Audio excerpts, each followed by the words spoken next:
thinking about moving to Bothell, Washington, well, in today's video, we are going to go ahead and jump into my computer and take a look around on Google Maps. We're going to talk about things like how close Bothell is to get to downtown Seattle, to the airport, other nearby amenities, as well as all the great things located within Bothell. And be sure to stick around till the end because we have some great driving footage to show you as well. And we're going to get after it right now.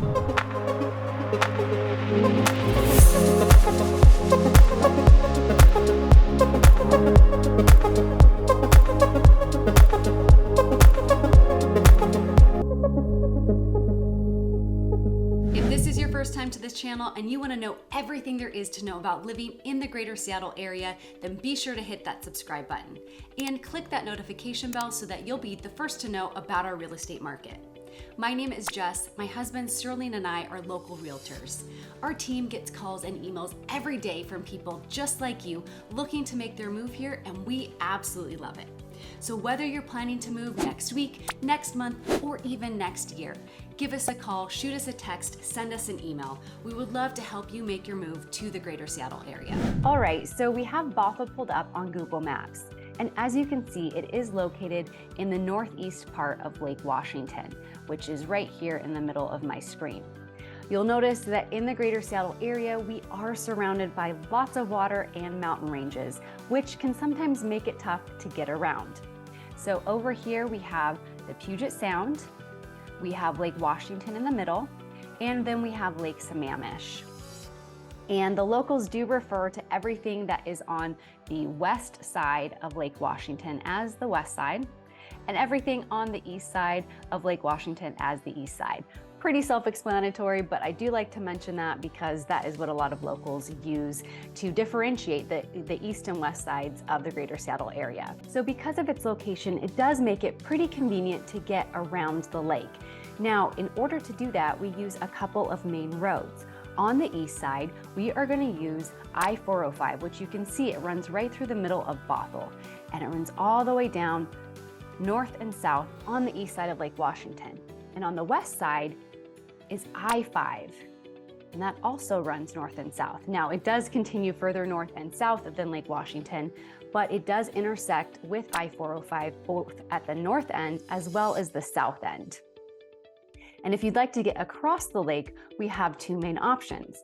So the first is going to be Interstate 520. This is a floating bridge. It's a toll bridge. So do keep that in mind. Just depending on how frequently you're going to use it and time of day, that could be a good option for you. If you're thinking about using it because you are doing daily commutes, that may add up. So you do want to run the numbers there and make sure if that's going to be a good fit for you. The other option is going to be Interstate 90, and that is further south. It crosses over Mercer Island and does get you both east and west across Lake Washington. Now, if you're looking to get from Bothell to downtown Seattle, you're going to have two main options. The first one is going to be jumping onto I-405 and heading south to the 520 bridge, taking that across Lake Washington, hitting Interstate 5 or I-5, and going to downtown Seattle. That's going to run you in good traffic, which you do have to hit it at the right time. That'll be 26 minutes. But do anticipate that it will take you longer than that because it's very rarely that it's going to line up with your schedule perfectly and with traffic perfectly to get you there in 26 minutes. So I would plan on closer to 30 minutes. The other option is going to be taking 522 around the top of Lake Washington, connecting out to Interstate 5, and then dropping down and taking I-5 all the way south into Seattle. Now that in perfect traffic is going to run you 30 minutes, so do tack on a few extra minutes and plan on that being about 40 minutes. So if you do that, and if you make sure to keep an eye on whatever navigation system you use, whether it's Waze or Google Maps, that will help keep you informed if there's any accidents or any alternative routes to get around Lake Washington. Next up, if you are looking to get to the airport, the best route is going to be jumping on I-405 and taking that all the way south to the south part of the lake and hopping over to SeaTac Airport. Now that in good traffic is going to run you 33 minutes. I-405 does have the option to have, it has a toll lane, which is great because if you're commuting with people, you can get a pass and you don't have to pay that toll fee. Or if you are driving alone and there's heavy traffic and you don't mind paying a few extra dollars to use that lane, you can use it and bypass a lot of the congestion. So that is an option, taking I-405, which can be really convenient. Now, the other two options are gonna run about the same amount of time. They're gonna be right around that 40-minute mark. And those are going to be taking I-405 south and taking the toll bridge over across the lake, 520, hitting I-5 and heading south to the airport, or taking I-405 further south, taking I-90 across the lake and heading south. Again, all of these are going to depend on if there's any backups or congestion on the freeways. So that is why it's so important to pay attention to whatever navigation system you use. I know, I will keep repeating this because I use it constantly to help me figure out how to get around in the quickest way possible. Okay, now let's go ahead and zoom in and take a closer look at Bothell itself. Now, what you see here on my screen is the incorporated city of Bothell, so things that are within Bothell city limits, and that is home to about 48,000 residents. Now, there is quite a large area outside of the city limits of Bothell that does have Bothell addresses, but they are part of Snohomish County that's unincorporated. So just keep that in mind. Most of the older homes are located within Bothell city limits. If you're looking for newer homes that are in a plat, newer construction, then you are gonna want to be looking right up. I'm gonna give you a good general idea. You're gonna be wanting to look kind of in this area. This is a rough drawing there, does not have definitive boundaries, but there's a lot of newer construction and newer within the last 20 years, homes that were built in nice, cute communities, developments, neighborhood feel. It is going to be a little bit further removed from grocery stores and amenities, but it does give you a really great house and neighborhood. Okay, now going back to the city of Bothell, one important thing that I wanted to point out is that half of Bothell is within King County and the other half is within Snohomish County. And this is a rough drawing, but it's approximately right about here is the county line that runs straight through the city of Bothell. You can see, again, we'll do a rough outline here. So the north half is in Snohomish County and the south half is in King County. I'll go ahead and just draw a K here and an S up here. So often people ask, well, what's the big difference between Snohomish County and King County? There's not a huge difference. So some people may say, well, in Snohomish County, there's not as many restrictions in terms of burn bans. It's more restricted in King County. That's really not that huge of a deal. Other people say that Snohomish County has a lot lower property taxes. And while that is true, Snohomish County also, its median sales price is also going to be lower than King County. So that also affects things. So really what I would put more stock into when you're looking at a good location is going to be the school district that you're located in versus the county. Now, it's always good to crunch the numbers. So depending on your situation, we have had clients find out that if they moved across county lines and move into Snohomish, let's say that they're retired and they're on a fixed income and they're mainly paying those property taxes, then it may make sense for them to make that move into Snohomish County and pay a little bit lower property taxes. But in general, I wouldn't use that as like a big rule of thumb for making your decision.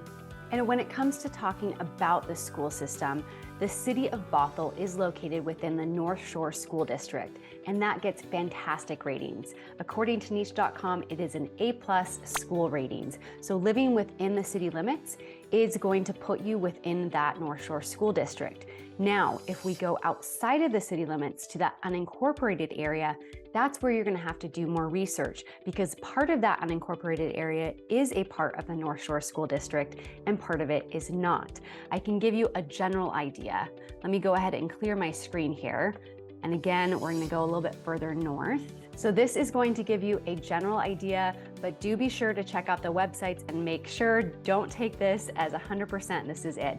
But it's about this 180th Street down in here, kind of down in this area is going to be part of that Northshore School District. So anything south of this is most likely going to be within that Northshore School District. Anything north, you're going to have the Everett School District that runs right up in here on E, and then out this way is going to be the Snohomish School District. So I'm going to do Northshore and I'll point arrows out this way. So again, this is just giving you a general idea when you are looking at homes. Once you find a home that you do like, we will want to run those numbers and make sure that you are actually located within the school district that you would like. However, both Everett and Snohomish County school districts get an A in their school rating. So for both of those areas, it really depends on the actual school. The schools further south get higher ratings, and as you get a little bit further north, some of them are hit and miss. So you will want to do your research on the specific school that you are looking to send your kids to. Now let's zoom in even further and take a look at downtown Bothell. So the main downtown area in Bothell is going to be this that I am highlighting on my screen.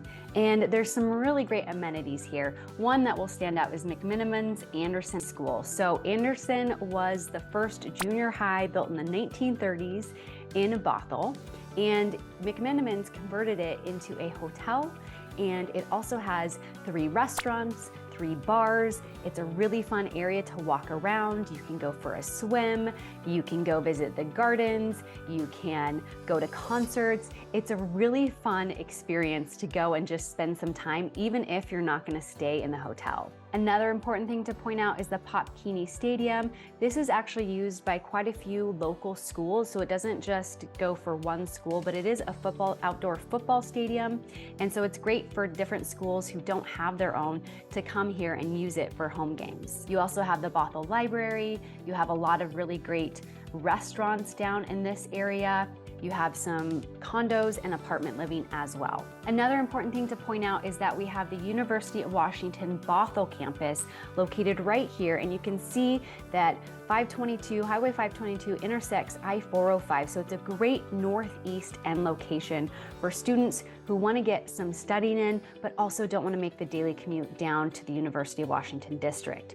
You also have Cascadia Community College that also shares space in the University of Washington Bothell campus. Okay, now let's talk about some great parks located within Bothell. So the first one is going to be Bothell Landing Park, or the park at Bothell Landing. And it is located right here, so right across from the downtown area of Bothell. And it's just shy of 6 acres. It's 5.87 acres. It has great amenities. It has an amphitheater, it has a play area, it has trails, it has a historical museum that consists of 3 historic buildings that you can go visit. And it's open from April to October on Sundays or by appointment. So that's a really fun thing to go check out if you're into history and the preservation of things and looking into the past and seeing what it was like to live back then. That's a fun thing to do, as well as there is a pedestrian bridge that crosses over to the Sammamish River trails, and that heads south and west and north and east along the Sammamish River. So one thing that's great about the Sammamish River Trail is that it connects you to the east side and other trails over there. It goes down through Woodinville, down ending in Marymore Park in Redmond. And then on the west side, it heads west across the lake, down on the southwest side of Lake Washington, and then it cuts over by the University of Washington, across Fremont, into Ballard, and ends at Sunset Park. And so if you're into biking or running, this is a fantastic trail to get on because you can go for miles and get good exercise without having to worry about being on roads and heavy traffic. You can just get out in nature, have some beautiful views of the river, of the lake. It is wonderful. Another great park is Blythe Park, and Bothell Landing Park is right here. So just south of it is Blythe Park. And this is a great park. It's 40 acres. It has walking trails, it has a picnic area and a play area. So just another great park to visit that's very close to downtown Bothell. And if you like mountain biking or hiking trails, the North Creek Forest is 64 acres of outdoor nature and trail space. It is wonderful to visit, and as you can see, it's again not too far from downtown Bothell. So another great park to check out in the Bothell area. So in terms of grocery shopping and other amenities like restaurants, they are going to be kind of spread out, and a couple of main areas I'm going to point out. So one is going to be kind of on the north end of the city of Bothell, and it's going to be Thrasher's Corner. And as you can see, we've got Fred Meyer, there's a Safeway there, there's a couple of Asian and Indian specialty food stores. So if you like that ethnic cooking, then you're in luck there. It has great variety. It also has some local markets as well, and some great restaurants. Next, at the intersection of I-405, you're gonna have Canyon Park, and you're gonna have some inns, some hotels, you're gonna have QFC, you're gonna have PCC markets, you're gonna have some great restaurants there as well. So that's another great location, just depending on where you are living in Bothell. That would be a great spot for your grocery shopping needs. And of course, in downtown Bothell, you're gonna have Safeway and QFC, and Yakima Fruit Market and Nursery Stand. So Yakima is located just a couple hours east of Bothell. It's going to be east of the Cascade Mountains, and it has great climate for growing fruit and vegetables. Depending on the time of year, you can get some really great fresh produce at this market. And then if you're looking for a larger grocery center like Costco, the closest one is going to be in Woodinville, which again, it's just next door to Bothell, so you don't have to drive very far to hit that Costco. You also have a Home Depot that is located right within Bothell city limits. So as I mentioned at the beginning of this video, Bothell is just a great northeast location. I'm gonna go ahead and highlight it one more time and just show you. So anywhere from 20 to 30 minutes, you can be to Kirkland, you can be to Redmond, or you can be to Bellevue. So if you work on the east side in any of the great tech industry jobs, Bothell is a fantastic location, partly because it has a more affordable median home value. So currently it is sitting right around $875,000 for a home in Bothell, whereas some of these other locations on the east side are gonna push you over $1 million. So if you wanna be located on the east side with easy access to these other areas, as well as in a great school district, then Bothell would be a fantastic place to look. And like I mentioned, also again, towards the beginning of the video, this main city of Bothell is going to have some older homes. So they are going to range from the 40s up through the 80s. If you are looking for newer construction homes, then you're going to want to go out in kind of the unincorporated areas just outside and north of Bothell. Another really convenient thing about Bothell is it takes you about 16 minutes to get to the Alderwood Mall here, and about 18 minutes to get to the Bellevue Square Mall. So again, you're just right in between great amenities. If it's not located within Bothell, you can easily find it within less than a 30-minute drive to any of the surrounding areas right outside of Bothell. And with that, that wraps up our map tour of Bothell. If you are seriously considering making a move to Bothell, then be sure to check out our other 2 videos. We have a vlog walking tour that shows you through 3 different homes in 3 different price points in Bothell to give you an idea of what it would be like to actually live there. We give you great driving footage of the neighborhoods. The other one we have is pros and cons of Bothell. So it will help you kind of hone in and make your decision as to whether or not it might be the right fit for you. And as always, don't hesitate to reach out if you're considering a move to the greater Seattle area. Send us a text, shoot us an email, give us a call. We'd love to help you. And be sure to stick around and watch some great driving footage of the Bothell area. Until next time, we hope to see you around town.